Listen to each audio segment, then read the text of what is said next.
بربری به این خوشگلی، خوشبویی و خوشمزگی بدون ورز دادن امروز میخوایم درست کنیم.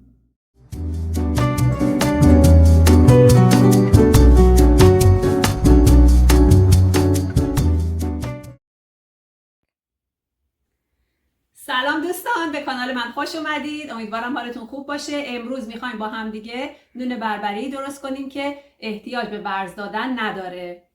ابتدا مواد لازم: 3 پیمونه آرد سفید که من آل پرپس استفاده میکنم، 1 قاشق چایخوری نمک، 1 قاشق چایخوری شکر و 2 قاشق چایخوری از این ییست یا مخمری که با این برند من استفاده میکنم و 2 تا 2.5 پیمانه آب گرم.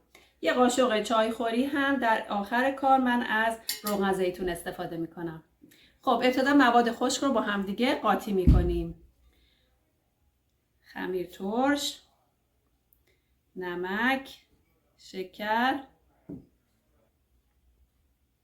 خوب هم میزنید. حالا میرسه نوبت به آب گرم.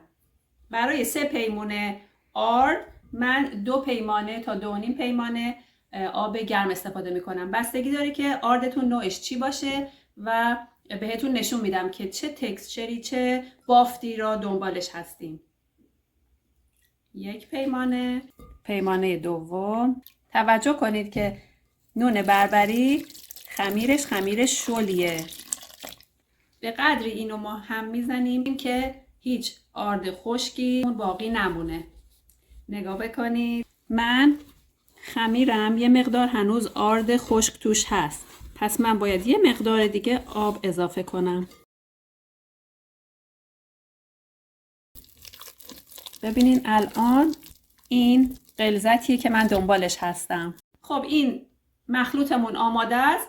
من 1 قاشق روغن میریزم که من روغن زیتون استفاده میکنم و اینو به این ترتیب شما اطرافش رو دورگیری کنین و بذارین که بره برای 1 تا 2 ساعت در محیط اتاق استراحت کنه. پس درش رو میبندیم و میذاریم برای 1 تا 2 ساعت استراحت کنه.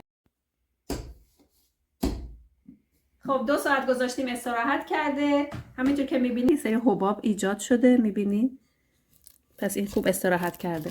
همین رو من منتقل میکنم به سینیم که توش کاغذ روغنی گذاشتم. دوستان یه لحظه میخوام اینم راجبش صحبت کنم. در مورد پارچمان پیپر یا کاغذ روغنی، این برندی که من استفاده میکنم کریکلنده و خیلی ازش راضیم، به خاطر که یه مقدار کلوفتره و کار کردن باش راحت تره. این برند که سیگنچر هست، بگم که یه مقدار نازکه، بعضی وقتا میبینی که در حرارت بالا میسوزه. درسته که گفته نمیسوزه ولی این اتفاق میفته. اینه که من توصیه میکنم از این برند استفاده کنید. پس سینیمون رو آماده کردیم، کاغذ روغنی گذاشتیم و حالا این خمیر زیبا رو بهش منتقل میکنیم به این ترتیب.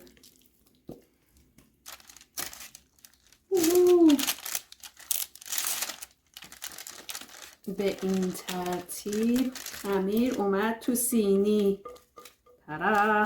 اوکی.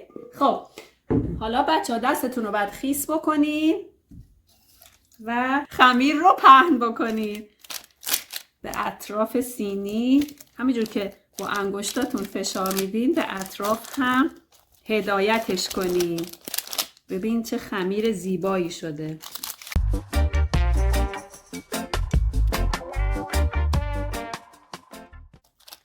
خب اینو میذاریم برای 10 دقیقه استراحت بکنه تا ما رومالمون رو تهیه کنیم. رومال شامل 1 قاشق غذاخوری آرد هست و آب جوش. بچه ها آب جوش رو به مقداری که میریزین نگاه بکنین. من نمیگم مقدارش چقدره چون میخوایم به یک غلظتی برسیم مثل غلظت ماست. به این ترتیب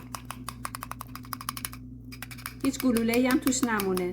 نگاه کن این میشه رومال، یعنی اینو برس بزنیم روی خمیر. کار میکنه. رومال باعث میشه که هم رنگ نونتون قشنگ بشه و همین که وقتی که کنجد رو میخوایم بریزین روش خوب بچسبه روش.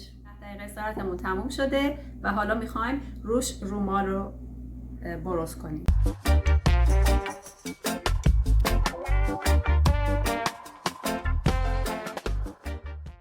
خب به این ترتیب تمام روی کار رو ما رومال زدیم. حالا میریم که داشته باشیم قسمت هیجان انگیز رو. حالا که رومال رو زدیم، حالا روش شیار ایجاد میکنیم. دستتون رو خیس کنید و به این ترتیب نگاه کنید، اینجوری روش شیار ایجاد بکنید. دستتون رو کامل فشار بدید برسه به ته سینی. خیلی مهمه بچه‌ها که از کار کردن با خمیر نترسین.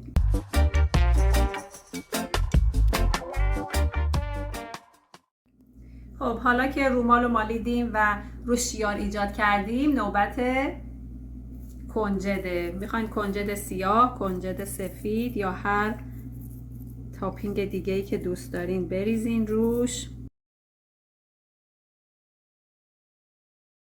خب خمیرمون آماده است. میخوایم بذاریمش توی فرمون رو میذاریم روی 380 درجه و میذاریم این خمیر رو برای حدود 35 تا 40 دقیقه تا وقتی که روی نون طلایی بشه. درش رو باز نکنین وسط کار، فقط از بیرون نگاه بکنید ببینید طلایی شده یا نه. بعضی وقتا دوستان به من گفتن که نیاز دارن بیشتر از 40 دقیقه بذارن. به هر حال بستگی داره که فرتون چجوری باشه و دماش چجوری تنظیم شده باشه.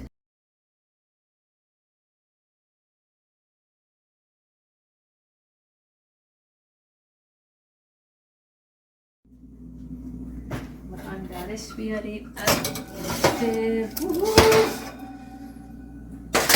خوشمزه.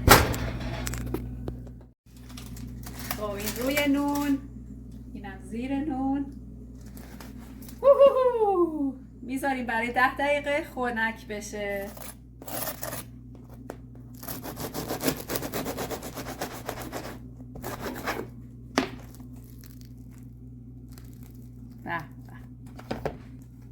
ببینین توش کاملا پخته و اگه بخوام براتون تست بکنم